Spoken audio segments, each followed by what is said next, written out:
Bludenz, das liegt in Vorarlberg und hier stehen 4 Tiny Häuser mit Baugenehmigung. Und das heißt ja immer, ja, Baugenehmigung für Tiny Häuser, das ist ja nahezu unmöglich. Stimmt gar nicht, ja. Wenn du dich mal vorstellst, du bist der? Hallo Sven, ich bin der Daniel, schön, dass du da bist. Hallo Daniel, ja, hier sind wir. Flying Home heißt das Ganze. Es ist hochwertig ausgeführt. Außen eine Metallfassade, das Dach ist Metall. Sie haben direkt schon Solaranlagen mit drauf und es gibt sogar einen kleinen Raum hier mit dabei. Das kann man hier sehr schön sehen. Dort kann man zum Beispiel Fahrräder reinstellen, oder? Fahrräder oder Ski, Snowboarde und ja, alles, was man möchte. Wir werden uns hier gleich mal anschauen. Wir sind noch im Bau. Wir sind fast fertig, die Auffahrt wird noch gepflastert, ein paar Feinheiten und dann sollte es bald für Feriengäste zur Verfügung stehen. Ja, ihr verkauft die. Wir bieten die an im Dachraum, das heißt Deutschland, Österreich, Schweiz und natürlich auch das schöne Liechtenstein. Und ja, Interessenten sind immer herzlich willkommen, um die Häuser zu besichtigen. Ihr seid doch nicht weit weg von der Grenze. Hier von der Autobahn ungefähr 20, 25 Minuten, oder? Sind wir hier. Man ist ganz schnell hier, ob von der Schweiz oder von Deutschland. Unter einer halben Stunde sollte es möglich sein, uns zu finden. Hier sieht man es, ja. Planungs- und Aufbauzeit, wie lange habt ihr gebraucht? Planung und Aufbauzeit für dieses Projekt war circa 1 Jahr, 12 Monate. Aufgrund des Grundstücks. Wir haben hier keine Schraubfallfundamente, sondern Streifenfundamente aus Beton. Und das hat etwas Zeit benötigt. Ja, die stehen hier, das sind richtige Häuser. Die sind fest angeschlossen ans Kanalnetz. Ja, das ist richtig, Sven. Wir haben hier vollwertige Häuser und das Ganze nach KfW 55 Standard, GEG-Norm komplett eingehalten und knapp 30 cm dicke Wände bis minus 25 Grad winterfest, da wir ja hier im Skigebiet sind. Also hier bleibt kein Wunsch offen. Gut, winterfest heißt, die sind im Allgemeinen dafür ausgelegt. Wenn es natürlich noch kälter wird, da muss man halt die Heizung ein bisschen mehr laufen lassen, oder? Ja, wir haben hier eine Luft-Luft-Wärmepumpe plus zusätzlich Heizlüfter, falls mal ein großartiger Winter hier ansteht. Aber kalte Füße wird man hier definitiv nicht bekommen. So, das ist das Heck. Jeder hat seinen eigenen Balkon. Das Ganze mit der Außenterrasse und allem drum und dran, was man hier hat, das ist natürlich alles auf Kundenwunsch, so wie er das gerne hätte. Das Haus geht exakt da vorne, wo die Treppe ist. Da hört es auf, oder? Ja, so kann man das sehen und wir werden wahrscheinlich noch Trennwände aufstellen. Du siehst, wir sind ja mitten noch hier in der Bauphase, fast abgeschlossen, so dass jeder seine Privatsphäre hat. Und wenn du mal nach rechts schwenkst mit deiner Kamera, wir haben ja auch ein kleines Flüsschen. Also das ist natürlich auch ein Wohlfühlfaktor für einige Gäste. Ja, das Ganze ist im Vergleich zum klassischen Bau unkompliziert. Es ist relativ preiswert und du hast natürlich auch kein Risiko, was die Kosten angeht, oder? Nö, absolut nicht. Wir sind ganz transparent. Wir bauen und planen nach Kundenwunsch und natürlich, was das Grundstück und die Gemeinde vorgibt. Und demnach können wir eigentlich alles für jedes Grundstück individuell anpassen, so dass man auch eine Baugenehmigung bekommt. Das ist so, das habt ihr genau hier so getan. Die Häuser sind so geplant, dass zum Beispiel auch der Ablauf gemeinschaftlich ist.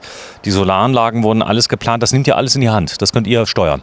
Wir haben fantastische Architekten und Bauingenieure für die Schweiz, für Österreich und für Süddeutschland und die haben sich die letzten Jahre explizit mit dem Thema Tiny Houses, Chalets und Modulhäuser auseinandergesetzt und da gibt es keine Probleme. Ja, das Holz ist echt außen, ne? Ja, das ist echtes Holz tatsächlich. Das hast du gut erkannt, Sven. Das ist sibirische Lärche. Und dann haben wir natürlich noch pulverbeschichtigtes Aluminium. Und ja, ich finde es gut gelungen. Bisschen für die Ewigkeit gebaut. Ihr habt Außensteckdosen hier mit dran, das habe ich schon gesehen. Und was natürlich richtig spannend ist, ist natürlich Lage, Lage, Lage, das ist alles. Das heißt, du brauchst kein riesen Grundstück dafür. Oder du hast die Möglichkeit, dich mit 4 Leuten zusammenzutun und die 4 Leute können dann zusammen ein Projekt bauen. Genau, es ist natürlich auch interessant für Kapitalanleger, die unabhängig von Banken, wo es ja keine Zinsen mehr gibt, ihr Geld anlegen möchten. Man kann mindestens 200 Tage im Jahr vermieten und erzielt realistisch tatsächlich so 7,5 bis 12,5% Rendite. So, das sind die Streifenfundamente. Das sind die erwähnten Streifenfundamente aus Beton. Und darauf stehen die Häuser mit knapp 20 Tonnen eigentlich ganz gut. Ja, das Thema GEG war ja für viele jetzt ein Problemwort, die gesagt haben, naja, das schaffen wir nicht, GEG mit Tiny-Häusern stimmt alles nicht. Ihr sagt, das Gebäudeenergiegesetz macht euch in Deutschland keine Sorgen. Ja, nicht nur in Deutschland, auch in der Schweiz und Österreich. Wie gesagt, wir können alles bauen, alles umsetzen. Wir haben hier vollwertiges Holzständerbauweise, 30 cm dicke Wände und dementsprechend alles, wie GEG das vorgibt, passt. So sind wir. Unique Places, das hier sind die Hüsle. Die könnte man zum Beispiel auch vermieten. Das ist natürlich eine tolle Geschichte. In so einem Haus hat jeder seinen eigenen Eingang. Jeder ist für sich alleine. Ist das ein neuer Trend? Siehst du das? Absolut, absolut. Wohnraum wird immer knapper und immer teurer. Und dementsprechend, grundsätzlich sagt man, eine Immobilie kann man nicht klauen, eine Immobilie kann man nicht verschieben. Die hier schon. Das heißt, wenn jemand mal umziehen möchte, dann ist das selbst über See möglich. Ist das ein Problem für die Bank, dass die sagt, naja, wenn es ja nicht fest gebaut ist, dann ist es keine Immobilie? Dann kann man das Haus mit dem Fundament verschließen, so dass man es halt nicht wegschieben kann. Okay, das kann die Bank verlangen, kann sagen, hätte ich gern so. Gibt es die Anfragen, gibt es ein Problem mit der Finanzierung oder ist das so wie eigentlich alles andere? Es kommt ganz auf die Bank an. Viele Kunden wenden sich an ihre Hausbank im Ort oder auf dem Dorf, wie zum Beispiel halt die klassischen, die man kennt. Aber es gibt halt auch sehr viele Baufinanzierer und an die sollte man sich wenden. Aber wir haben auch natürlich immer Empfehlungen. Wir arbeiten da auch mit Partner-Baufinanzierer zusammen. Da sind wir immer hilfreich und behilflich. So, was macht der lokale Handwerker? Ich sehe jetzt gerade, der macht jetzt hier zum Beispiel die Auffahrt. Das könnt ihr auch mit koordinieren? Ja, wir können alles koordinieren. Wir übernehmen alles, um unsere Kunden und Klienten zu entlasten.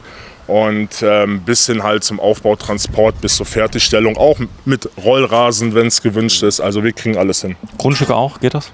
Ja, wir haben eine weltweite Kooperation zu der Immobilienfirma Engel & Völkers mit über 1000 Büros weltweit. Und ja, mit denen kooperieren wir. Und wenn die Kunden wünschen, dass wir für die das Haus verkaufen sollen oder ein Grundstück suchen sollen, dann tun wir das sehr gerne.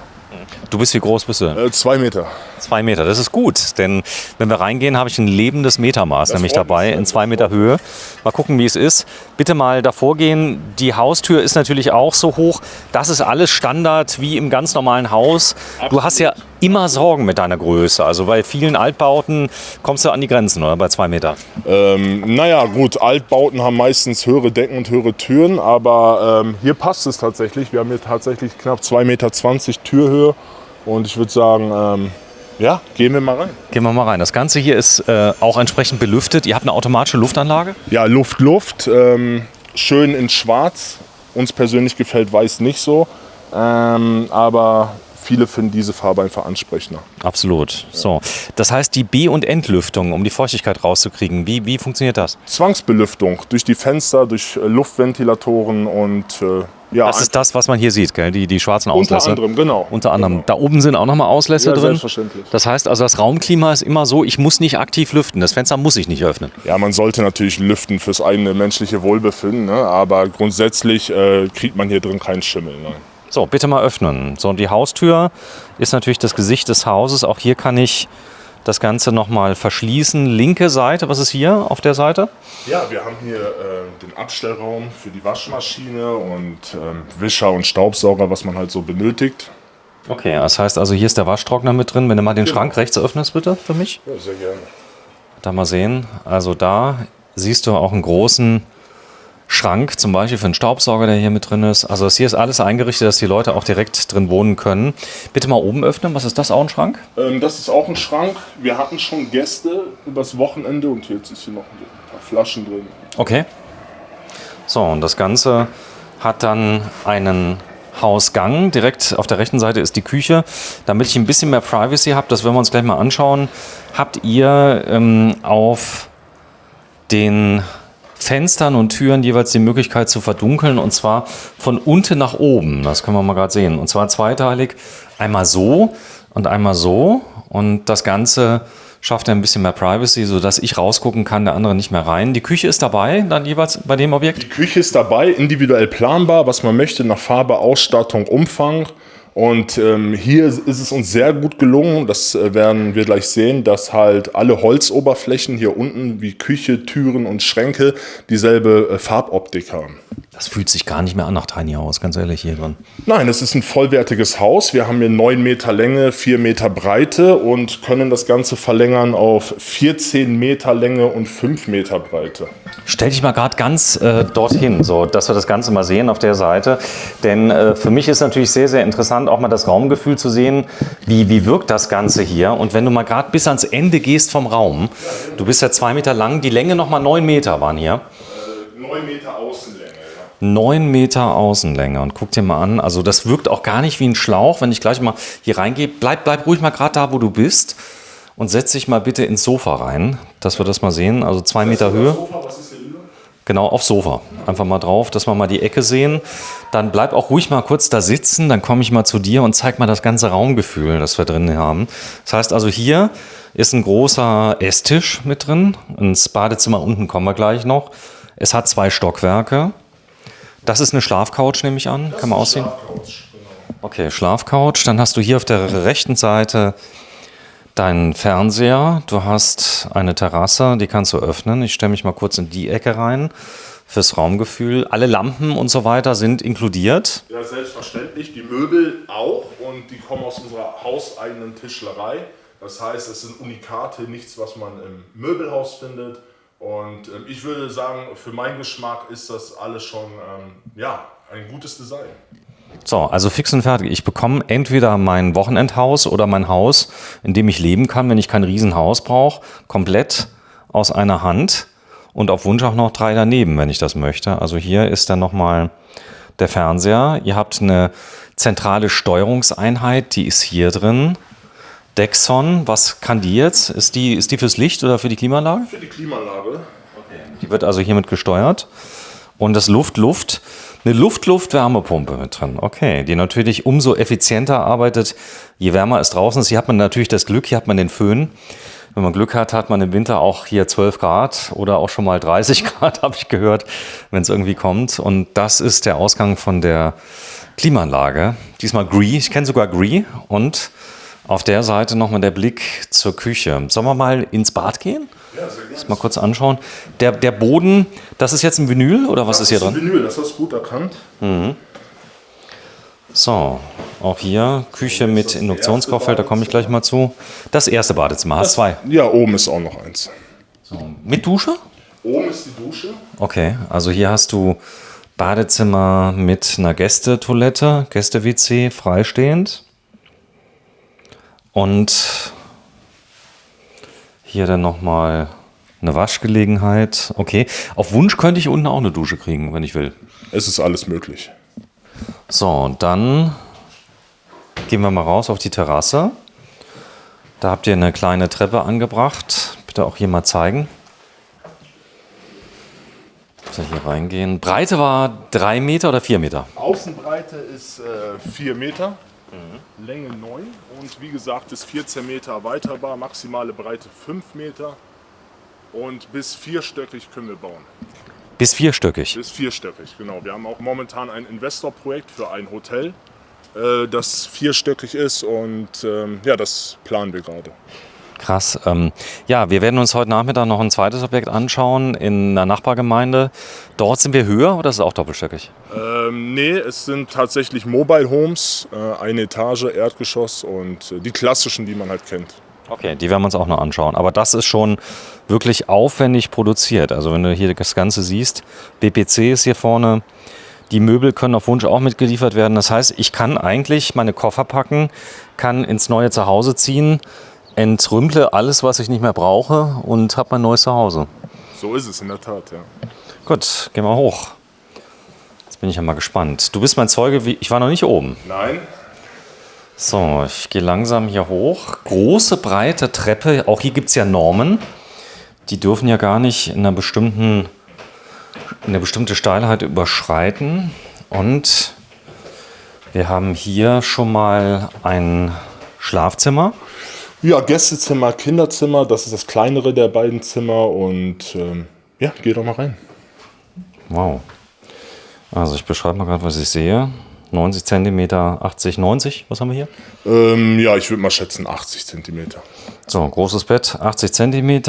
Das sind die Zusatzheizungen, die, wenn es denn mal zu kalt werden sollte, sehe schon, die sind hier ausgesteckt. Extra am Fußende für Menschen, die halt den ganzen Tag Skifahren waren und kalte Füße haben, um sich die ein bisschen aufzuwärmen, wenn nötig. So, Bett, Kleiderschrank, da darf es ja auch nicht fehlen. Bitte mal öffnen, Kleiderschrank.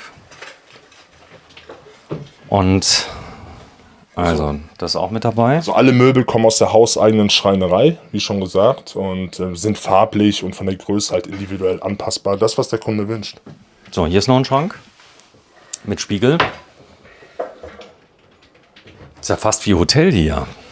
Ja, so soll es ja auch sein für die Feriengäste. Die sollen sich ja wohlfühlen und die machen ja auch hier Urlaub. Und es soll auch ein unvergesslicher Urlaub sein und in Erinnerung bleiben.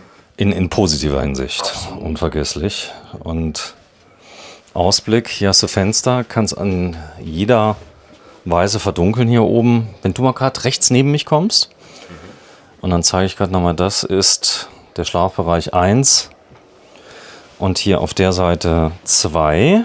Ihr habt Split-Klimaanlagen hier eingebaut, die auch im Sommer natürlich Kühle bringen. Das ist ja auch ein wichtiges Thema, wird immer heißer, gerade hier im Tal. Die können beides, kühlen und heizen. Die können beides. Ist eine Luft-Luft-Pumpe, ne? So, und hier ist dann der Abstieg. Und auf der linken Seite bin ich mal gespannt, was hier ist. Eine Toilette getrennt, oder? Lass dich überraschen. Wow. Das heißt, hier ist die Dusche in Betonoptik. Ziemlich edel. Das Ganze auch ebenerdig. Hier der Ablauf. Und bitte mal öffnen, mach mal die Dusche auf. Du bist jetzt 2 Meter. Du bist ja ein ziemlich extrem. Geh ruhig mal rein, die Dusche. Ja, für mich ist die ein bisschen zu klein. Wir haben hier Echtglas. Okay. Echtglas. Und das könnt ihr aber, ja, es würde, ganz ehrlich, du kannst ja noch stehen, ja. Ja, ich kann hier noch stehen. Ja. Also ich hätte, das Einzige, was ich in deinem Fall gemacht hätte, ja, wäre jetzt, ich hätte jetzt die Duscharmatur in die Ecke gemacht, ja. Oder die vielleicht ein bisschen höher montiert. Okay. Dann wäre es gegangen. Ja, sind ja nicht alle so groß wie ich, aber ich dusche persönlich auch gerne so. Okay. Ganz ehrlich, wenn ich nicht anders duschen könnte, mir wird da schon was einfallen, tagsüber. Aber von der Höhe her ist es absolut okay für dich, oder? Mit 2 Metern? Ja, wir haben ja hier eine Dachschräge und es passt. Also selbst für mich ist es einfach in Ordnung. Also So, und dann wär ist zufrieden. hier Badezimmer. Vollwertiges Badezimmer. Das heißt Toilette, Waschbecken mit drin. Da ist hier noch mehr Licht eigentlich? Da vorne? Mal gucken daneben. Ja, da ist noch ein bisschen mehr Licht, so ein Schminklicht mit drin. Falls du dich mal schminken willst morgens. Ja, oder auch du. So, das war ein Spaß. So, jetzt ist hier daneben Abstellkammer. Hier ist ein Ankleidezimmer. Wir haben momentan hier noch den zweiten Sessel von unten reingestellt, damit wir fürs Filmen mehr Platz haben. Okay. Aber es ist ein geräumiges Ankleidezimmer. Ein begehbarer Kleiderschrank. Also. Kann man so sagen, ja. Hast du hier oben im Gang noch ein bisschen mehr Licht? Ich guck mal gerade. Das Ganze mal sehen. Also hier großer Schrank. Man hat Deckenlichter mit drin und natürlich das große Highlight hier ist das Schlafzimmer. Ich drehe mich mal gerade. Du hast den Lichtschalter gefunden. So, der ist hier drin. Überall hast du natürlich hier Lampen mit eingebaut, die auch noch ausgerichtet werden können. Und Platz hat man hier wirklich genug. Quadratmeter schätzungsweise 50? 58 sind es. 58 Quadratmeter. 58, ja. Krass. Also wenn du überlegst für eine Eigentumswohnung. Gut, jetzt ist das hier ja auch ein relativ teures Gebiet. Wir sind ja hier im Urlaubsgebiet, oder? Ja, es ist schon teurer, als man es in Deutschland zum Beispiel gewohnt ist. Das macht einiges aus. Das heißt, du kannst das Ganze stellen. In Deutschland, der Schweiz, Österreich. Du bist selbst Deutscher? Ich bin Deutscher, ich komme gebürtig aus der Nähe von Düsseldorf, habe lange in Berlin gelebt und in Hamburg und lebe jetzt hier in Österreich, da ich hier mein Glück gefunden habe. So, und du kannst das Ganze realisieren. In Österreich, in der Schweiz und in Deutschland. Was ist zum Beispiel mit Luxemburg? Würde das auch gehen? Luxemburg hatten wir noch keine Kunden, aber im Grunde ist alles halt, was die Gemeinde vorgibt, das können wir bauen und umsetzen und dementsprechend muss manchmal der Kunde seine Wünsche ein bisschen umstellen, ja, dass zum Beispiel man unter Umständen nur zweistöckig bauen kann. Wie cool. Also das hier gefällt mir richtig gut, weil du hier auch nochmal verdunkeln kannst und ja, jeder hat seinen eigenen kleinen Raum, ein eigenes Haus. Und von der Lebensdauer würdest du sagen, steht im normalen Haus nichts entgegen, oder? Naja, Sven, ich meine, du kommst ja auch aus Deutschland und du weißt, Fachwerkhäuser stehen schon seit über 500 Jahren teilweise und etwas anderes ist es nicht, nur halt besser, moderner und... Das ist Holzständer hier, Fachwerk. Ist eine Holzständerbauweise, ganz genau. Gut, also Kleiderschrank hast du ohne Ende. 3 Stück, ja. Da hat der Kunde aber Einfluss drauf. Wenn er sagt, ich hätte das Ding dann komplett leer, das würde auch gehen? Also wir haben über 700 Designmöglichkeiten vom gesamten Haus aus. Also wir können alles umsetzen, wenn es der Raum und die Planung zulässt. Also wenn einer sagt, aber ich will genau das hier haben, kriegt das auch, oder? 1:1. So, und hier siehst du also, da hast du ordentliche Beschläge mit drauf. Also alles, was ich gesehen habe. Den Kleiderschrank mal bitte öffnen. So, da mal kurz reinschauen. Da ist Nochmal zum begehbaren Kleiderschrank. Hier nochmal 3 vollwertige Schränke. Gutes Holz. Und außen hast du ja nochmal den entsprechenden Wirtschaftsraum. Da kannst du dann Fahrräder, Gartengeräte, alles, was du brauchst, dann nochmal unterstellen. Skier, ein Snowboard, man kann alles unterstellen. Ja. Das wäre dann auch mit versichert, weil es ist ja abgeschlossen. Okay, verstehe. Also da aber bitte, weiß ich aus meinem Bereich, wenn es nicht abgeschlossen ist im Außenbereich, muss man halt der Versicherung einmal kurz Bescheid sagen und das inkludieren lassen. Das ist wahrscheinlich am besten, oder? Es kommt auf die Versicherung an und die Umstände, aber man sollte grundsätzlich immer seine Wertsachen abschließen und sichern.